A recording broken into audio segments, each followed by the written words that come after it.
ગંગાજળથી સ્નાન કરી આવો, તમારી અપરસ છોવાઈ ગઈ, તમને ચંડાલ અડી ગયો. ક્રોધ એ ચંડાલનું સ્વરૂપ છે. અને વૈજ્ઞાનિકોએ સિદ્ધ કરેલી વાત છે, માણસમાં જ્યારે ક્રોધનો આવેશ આવે તો એનું બ્લડ પ્રેશર પણ હાઈ થઈ જાય છે. શરીરમાં પ્રચંડ ઉર્જા ઉત્પન્ન થાય છે. અને એવા દાખલાઓ બનેલા છે કે ક્રોધના આવેશમાં માતા પોતાના સંતાનને દૂધ પીવરાવે તો બાળકોના મૃત્યુ થાય છે. ક્રોધમાં માણસ જ્યારે ભોજન કરે તો અન્ન પણ વિષ બની જતું હોય છે. એટલે વૈષ્ણવે તો ક્યારે ક્રોધ કરવો જ નહીં. વૈષ્ણવ કેવો હોય કે જેનામાં ક્યારે ક્રોધનો આવેશ આવે જ નહીં, એની અપરસ ક્યારે પણ છુવાય જ નહીં. એવા વિશુદ્ધ ભાવથી જો તમે ઠાકોરજીની સેવા કરશો તો તમારા પરિવારના સદસ્યોને તમારામાં આવેલું પરિવર્તન જોઈ અને ભગવત સેવામાં જોડાવાનું મન થશે. અને જોશે કે આ લોકોને ઠાકોરજીની સેવા ફળી નથી રહી તો અમારે પણ સેવા કરીને શું કરવું. બનેલી ઘટના તમને કહું. અમદાવાદમાં અમારો એક પરિચિત વૈષ્ણવનો પરિવાર, બેન તો ઘરમાં ઠાકોરજીની સેવા કરે પણ એવી જડતાથી કરે કે ઘરમાં બીજા બધા પરિવારના સભ્યો, એમના પતિ, બાળકો, એ બધાની નિરંતર ઉપેક્ષા થયા કરે. જો આપણે સેવામાં એ પણ ભાવ રાખવો જોઈએ કે આપણા પરિવારના બધા સભ્યો પણ બ્રહ્મ સંબંધી છે, વૈષ્ણવ છે, કોઈ સામાન્ય લૌકિક જીવ નથી. એ બધા પણ ભગવત ભક્તો છે, વ્રજ ભક્તો છે. અને ઠાકોરજીએ જ્યારે મારો એમની સાથે સંબંધ જોડ્યો છે ત્યારે એમની સેવા કરવી એ પણ મારો ધર્મ છે. અને લૌકિક સ્વભાવ છે. ઘણીવાર લૌકિકમાં પરિવારના સભ્યોની ઉપેક્ષા વધારે પડતી થાય ને, એમનો અનાદર થતો હોય ત્યારે એ લોકો અનુકૂળ થવાને બદલે પ્રતિકૂળ બની જતા હોય છે. અને એનાથી આપણી સેવામાં અવરોધ આવે છે, ચિત્તમાં પણ ઉદ્વેગ આવે છે અને પ્રભુ ક્યારે પણ પ્રસન્ન થતા નથી. હંમેશા પ્રસન્ન ચિત્તથી સેવા કરીએ તો ઠાકોરજીને પ્રસન્નતા થાય છે. ભાઈ બેન ઠાકોરજીની સેવા તો કરે પણ ઘરમાં બધાની ઉપેક્ષા થાય. સવારે એમના પતિ જાગે કે ભાઈ ચા બનાવો, કે આ તપેલીમાં દૂધ અને બાજુમાં ચા પાણી બધું રાખ્યું છે, હાથે બનાવીને પી લો, હું હમણાં સેવામાં છું. ઓફિસ જવાનો સમય થાય કે ભાઈ ટિફિન તૈયાર છે, કે રસોઈ બનાવીને તૈયાર છે, જાતે ટિફિન ભરી લો, હું હમણાં સેવામાં છું. બાળકો નિશાળેથી આવે, જમવાનો સમય થાય તો કે ભાઈ તમારા હાથે જમી લો, હમણાં મારી પાસે ટાઈમ નથી. નિરંતર આવી ઉપેક્ષા થઈ તો એક સમયે પેલા એના પતિને એટલો ક્રોધ આવ્યો, અને ક્રોધમાં માણસ હંમેશા વિવેક ભૂલી જાય છે અને કંઈ ભાન રહેતું નથી. અને ક્રોધના આવેશમાં એ ત્રીજે માળે રહેતા હતા. ઠાકોરજીના ચિત્રજીને જાપીને બધું ઉપાડીને ત્રીજે માળેથી સીધો નીચે ગાયમણે કરી દીધો. એટલે તમે જો કે આપણા સ્વભાવના કારણે ઠાકોરજીને કેટલો બધો પરિશ્રમ સહન કરવો પડ્યો. પછી એ ભાઈને પસ્તાવો પણ થયો કે ક્રોધના કારણે આટલો મોટો અપરાધ થઈ ગયો. બંને પછી મારી પાસે આવ્યા, પશ્ચાતાપ પણ થતો તો આંખમાંથી અશ્રુ પણ વહેતા હતા. પછી મેં એમને સમજાવ્યું કે બેન આ તમારા લૌકિક સંબંધીઓ નથી, એમાં પણ તમે ભગવત ભાવ રાખો, એમને સાચવો, એમને રાજી કરીને પ્રભુની સેવામાં જોડાશો તો એ ક્યારે તમને પ્રતિકૂળ નહીં બને, તમારા મનમાં પ્રસન્નતા રહેશે અને પ્રભુ પણ રાજી થશે. અને પછી એ બેને સેવાનો ક્રમ એવો બનાવ્યો કે પરિવારમાં બધાને સાચવે અને પછી ઠાકોરજીની સેવા કરે. આજે ઠાકોરજીની કૃપાથી આખો પરિવાર સેવા કરે છે, બધા સન્મુખ થયા છે. એ જ વાત બતાવી કે આ હરિણીઓનો ભાવ કેટલો વિશુદ્ધ હતો કે એમના પતિ કૃષ્ણસાર મૃગ પણ આજે એમને અનુકૂળ બની ગયા છે અને એમની ભગવત સેવામાં એમને સહાયક થઈ ગયા છે. આ શ્લોકમાં આ જ વાત ગોપીજનો કહે છે અને કહે છે કે આ મૂળ હરણીઓ તો ભાગ્યશાળી છે કે પ્રભુના દર્શન કરે છે, પણ આકાશમાં વિમાનમાં વિચરણ કરી રહેલી પેલી દેવ પત્નીઓ પ્રભુના દર્શન કેમ કરી શકતી નથી? આ દેવ પત્નીઓ એવું શું કર્યું કે પ્રભુના દર્શન થતા નથી? અને એ વર્ણન આગળ 12મા શ્લોકમાં કરે છે, જેની આપણે કાલે ચર્ચા કરીશું. સમય ઘણો થયો છે, કારણ કે ન કાલો નિયામક. ભક્તિ માર્ગમાં પ્રભુની સેવા અને ગુણગાનમાં સમયનું કોઈ બંધન હોય જ નહીં. પ્રભુની સેવા અને ઠાકોરજીના સ્મરણમાં તો કાળ પણ સ્થિર થઈ જતો હોય છે. એટલા માટે આવતીકાલના સત્રમાં 3 વાગે વૈષ્ણવ બરાબર સમયસર આવી જજો, કારણ કે આવતીકાલે રાત્રે બીજો પણ એક કાર્યક્રમ છે. ઘણા સમયથી યમુના બચાવો આંદોલન ચાલી રહ્યું છે યમુનાજીના શુદ્ધિકરણ માટે. હવે તો યમુનાજીનો મૂળ પ્રવાહ પાછો પ્રગટ થાય એ માટેના પ્રયત્ન ચાલી રહ્યા છે. અને એ વિશે ઘણી બધી જાણકારી ને માર્ગદર્શન કાલે મળશે. ઘણા બધા આચાર્ય ચરણો પધારશે, ગોકુલથી ભૂષણ બાવા અને ખાસ યમુના બચાવો સમિતિના સદસ્યો પણ આવશે. તો રાત્રે 9 થી 11 સુધી વિશેષ કાર્યક્રમ રાખવામાં આવ્યો છે. એટલે આવતીકાલે આપણું સત્ર બરાબર બપોરે 3 થી 6:30 વાગ્યા સુધી ચાલશે. એટલે સમયસર વૈષ્ણવ આવી જજો. બોલીએ શ્રી દ્વારિકાધીશ શ્રી વલ્લભાધીશ. सब आरती उतारो मेरे लालन की, मेरे लालन की, मेरे बालन की. सब आरती उतारो मेरे लालन की. मात यशोमती करते आरती, गिरिधर लाल गोपालन की. सब आरती उतारो मेरे लालन की. कंस निकंदन जय जगवंदन, कृष्ण कृपाळु दयालन की. सब आरती उतारो मेरे लालन की. ब्रज जन मिली सब मंगल गावत, छवि निरखत नंद लालन की. सब आरती उतारो मेरे लालन की. मोर मुकुट पीतांबर कुंडल, मुख पर लाली गुलाबन की. सब आरती उतारो मेरे लालन की. मोतिन माल की और छटारो, ऊपर तुलसी मालन की.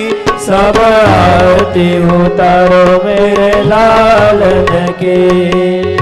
कृष्णदास बलिहारी छवि पे, कृष्ण कन्हैया लालन की. सब आरती उतारो मेरे लालन की. सब आरती उतारो मेरे लालन की.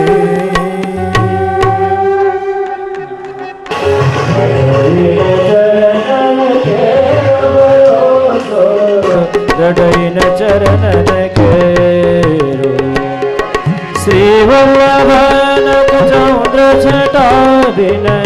सब जुग बाजू अंधेरो भरोसो, दृढ़ चरणन केरो. साधन और नहीं आए कली में, जासु होत निवेरो. सूर कहाँ कहे दिविधया धरो, बिना मोल को चेरो भरोसो. हृदय चरणन केरो, हृदय चरणन केरो भरोसो. हृदय चरणन, हृदय चरणन, हृदय चरणन केरो.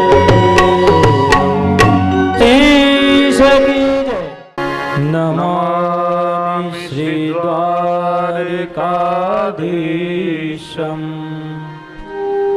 शोभया नित्यसेवितं. शङ्खचक्रादिसंयुक्तं,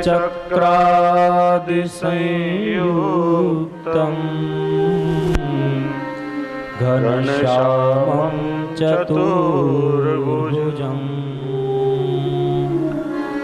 नमामि श्रीबालकृष्णं, यशोदोत्सङ्गलालितं.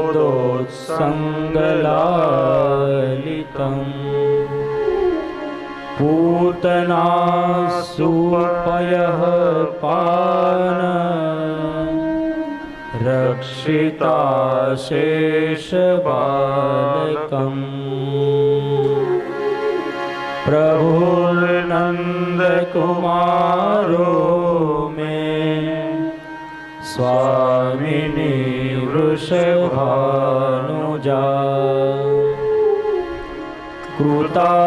कृतार्थोऽहं कृतार्थोऽहं कृतार्थोऽहं न संशय चिन्ता संताहन्तारो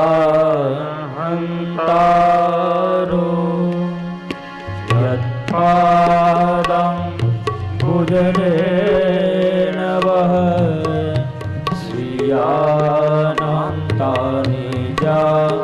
चार्यान् प्रणमामि मुहुर्मुहुः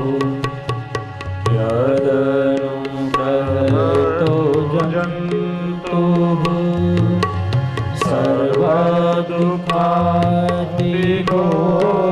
भवेत् तमहं सर्वदा वन्दे श्रीमद्वल्लभनन्दनम्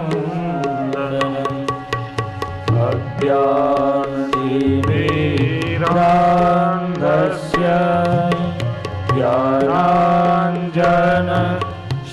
ज्ञानाञ्जनशलाकया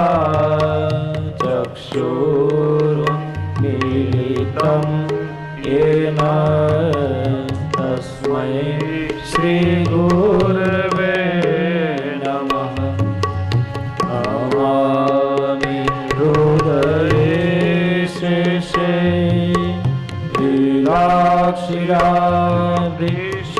लीलाक्षिराभिषायिनं लक्ष्मीसहस्रलीलाभिः सेव्यमानं कलानिधि चतुर्भिश्च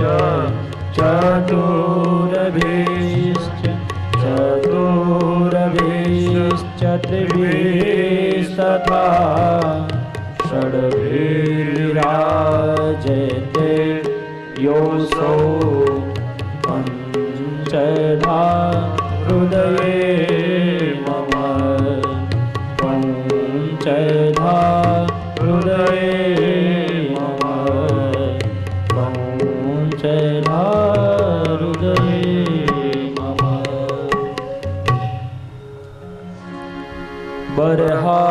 बर्हापीडं नटवरवपुः कर्णयोः कर्णिकारम्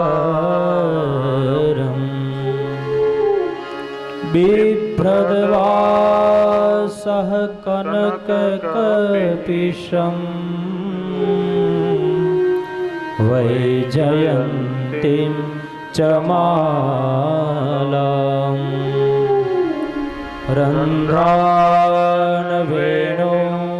रन्ध्रानवेणोरधरसुधया पूरयन् गोपवृन्दे वृन्दारण्यं स्वपदरमणम्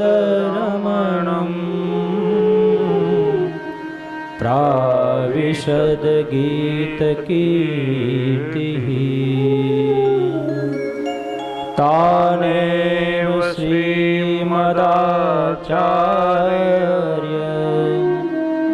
चरणाश्रये मुदा तेनैव मम तद्वाक्य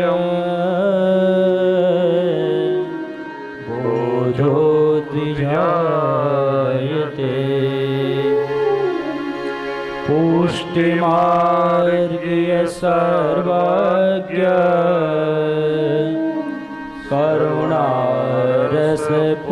करुणारसपूरितः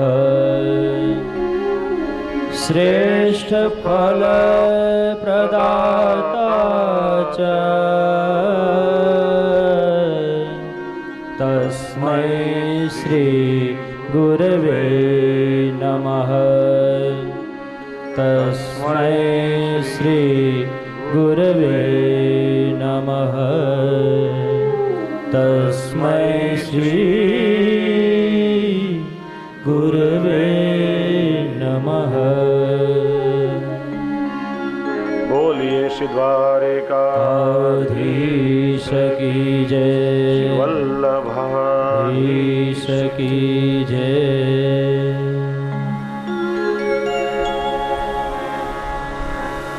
ગઈકાલ સુધી વેણુગીતના 12 શ્લોકોનું આપણે દર્શન કર્યું. 13મા શ્લોકનું આજે શ્રવણ કરીએ. ગઈકાલે આપણે જોયું કે હરિણીઓ, વૃંદાવનની મૃગલીઓ પોતાના નેત્રો દ્વારા પ્રભુની સેવા કરે છે, પ્રભુનું આરાધન કરી રહી છે. કારણ કે સ્વામીજીના નેત્રો એ પણ મૃગલીઓ જેવા છે, એટલે સ્વામીજીને મૃગનયનીની ઉપમા અપાઈ છે. અને ઠાકોરજીની સન્મુખ મૃગલીઓ ઉભી રહીને આમ ટગર ટગર જોયા કરે, પ્રભુને નિરખ્યા કરે. ત્યારે પ્રભુ પણ હરિણીઓની સામે દ્રષ્ટિ કરે અને એમના નેત્રો જોતા જ પ્રભુને સ્વામીજીનું સ્મરણ થઈ આવે. પોતાના પ્રિયતમને એમની પ્રિયતમાનું સ્મરણ કરાવવું, જેનાથી પ્રભુને સુખ થાય, એ પણ ઉત્તમ સેવા છે.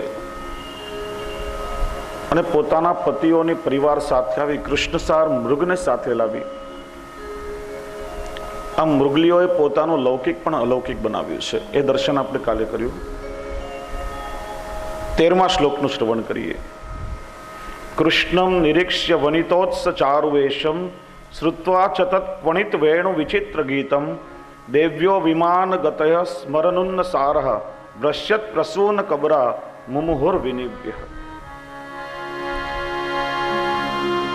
ગાવશ્ય કૃષ્ણમુખ નિર્ગત વેણુ. કૃષ્ણમ નિરીક્ષ્ય વનિતોત્સ ચારુવેશમ. કૃષ્ણમ નિરીક્ષ્ય વનિતો સવચારુવેશમ શ્રુત્વા ચ ત્વકવણિત વેણુ વિચિત્ર ગીતમ દેવ્યો વિમાનગતયઃ સ્મરનુન સારા દ્રશ્યત પ્રસૂન કબરા મુમુહુર્વિનિવ્ય.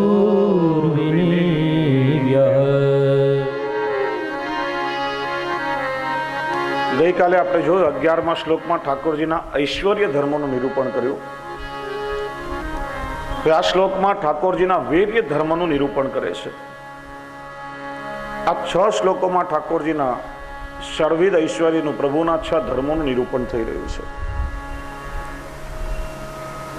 ગોપીઓ કહેશે કે સખી શું કહું કે પેલી હરિણીઓ તો મૂઢ છે. પ્રભુ વેણુનાદ કરે અને ભાગતી ભાગતી પ્રભુના દર્શન કરવા આવે,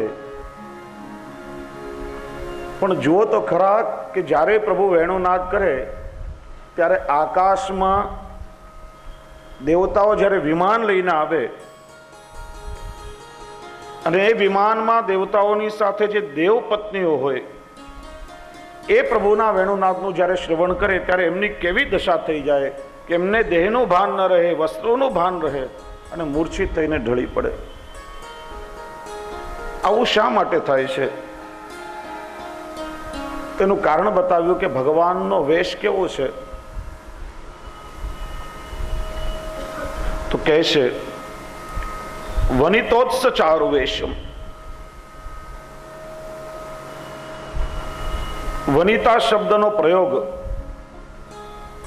અહીં ખાસ કરીને અપ્સરાઓને બોધ કરાવવા માટે, સજાતીયત્વનો બોધ કરાવવા માટે થયો છે. ગોપી કહે છે કે અલી ગોપિકાઓ વનિતાઓને પણ ઉત્સવપ્રદ સુંદર વેશને ધારણ કરેલા કૃષ્ણને જોઈને તથા તેમના દ્વારા કુજિત બંસરીના અદ્ભુત ગીતનું શ્રવણ કરીને આ વિમાનમાં જતી દેવાંગનાઓ કામાવેશથી ધૈર્ય શૂન્ય થઈને મોહિત થઈ જાય છે.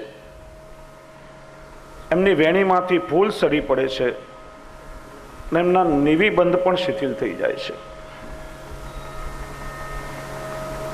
વનિતોત્સ ચારુ વેશમ, શ્રી આચાર્ય ચરણ કહે છે કે પ્રિયતમના સુંદર વેશથી, પોતાના પ્રિયતમના સુંદર વેશનું દર્શન કરી અને જે ઉત્સવ એમની અંદર પ્રગટ થાય, જે આનંદ પ્રગટ થાય, એનું નામ છે વનિતોત્સવ. અને પોતાના પ્રિયતમના સુંદર વેશના દર્શન કરીને જેને પ્રસન્નતા થાય એને વનિતા કહેવામાં આવે છે. વસ્તુતઃ પ્રિયતમાના ઉત્સવ માટે જ પ્રિયતમ પોતાની જાતને ખૂબ સુંદર રીતે અલંકૃત કરે છે. ઉત્સવ એટલે શું? આપણે અવારનવાર ઉત્સવ મનાવીએ છીએ. ઉત એટલે આનંદ, સૌ એટલે પ્રસવ. હૃદયમાંથી આમ સહજ આનંદનો પ્રાદુર્ભાવ થાય, હૃદયમાંથી સહજ આનંદ પ્રગટ થાય, એનું નામ છે ઉત્સવ.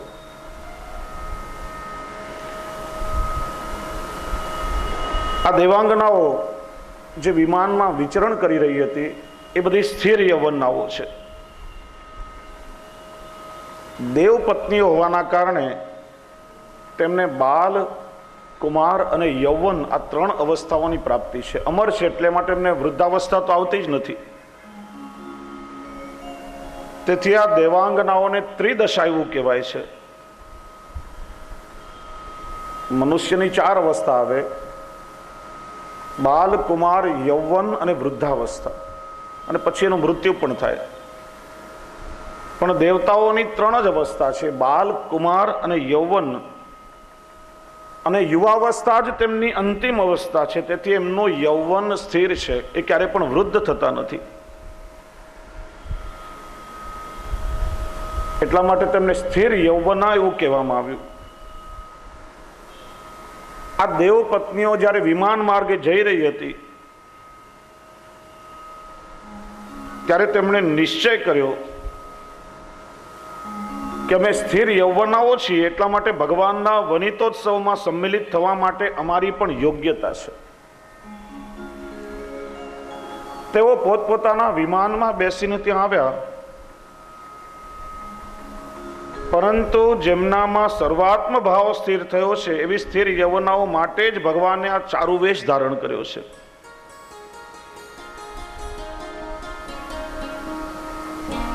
અને આ દેવાંગનાઓ સ્થિર યૌવના તો છે, પણ તેમનામાં સર્વાત્મ ભાવનો અભાવ છે. અને ભગવાને જે ચારુવેશ ધારણ કર્યો છે સર્વાત્મ ભાવવાળા પોતાના વ્રજભક્તો માટે ધારણ કર્યો છે. અને એટલા માટે પ્રભુના વનિતોત્સવની જે નિગૂઢ રસાનુભૂતિ થવી જોઈએ આ વ્રજાંગનાઓને થઈ નથી. પ્રભુનું વેણુનાદ શ્રવણ કરીને ત્યાં આવી, પ્રભુના સ્વરૂપના દર્શન કરીને મૂર્છિત બની ગઈ, અને રસાનુભૂતિ કર્યા વગર જ ત્યાંથી પાછા ફરવું પડ્યું છે. ભગવાનનો વેશ શબ્દનો પ્રયોગ થયો ચારુ વેશ, અર્થાત કે મનોહર છે. જે પણ એના દર્શન કરે એના મનનું હરણ કરી લેવા વાળો છે. અને પ્રભુના મનોહર વેશના દર્શન થતા જ જીવના હૃદયમાં પ્રેમ, જ્ઞાન આદિના ભાવનો ઉદય થઈ જાય છે. વનમાં પ્રભુ વેણુનાદ કરે છે, અને સમયે દેવાંગનાઓ, દેવપત્નીઓ આકાશમાં વિમાનમાં બેસીને આવે છે. આ દેવપત્નીઓ પ્રભુના દર્શન કરવા આવી છે અને એમ માને છે કે અમે પ્રભુના દર્શનના અધિકારી છીએ, તો પછી અમને પ્રભુના દર્શન કેમ ન થાય? અમે દેવપત્નીઓ છીએ, સ્થિર યૌવનાઓ છીએ, તો પછી અમને પ્રભુના દર્શન કેમ ન થાય? અમને તો પ્રભુએ દર્શન આપવા જ જોઈએ. તેઓ દેવપત્નીઓ માને છે કે અમારું સ્વરૂપ અને અમારું યૌવન એ જ પ્રભુના દર્શનનું સાધન છે, અને અમે પ્રભુના દર્શનને યોગ્ય પણ છીએ. એમ વિચાર કરીને દેવપત્નીઓ પ્રભુના દર્શન કરવા માટે આવે છે. પણ પ્રભુ જાણી ગયા.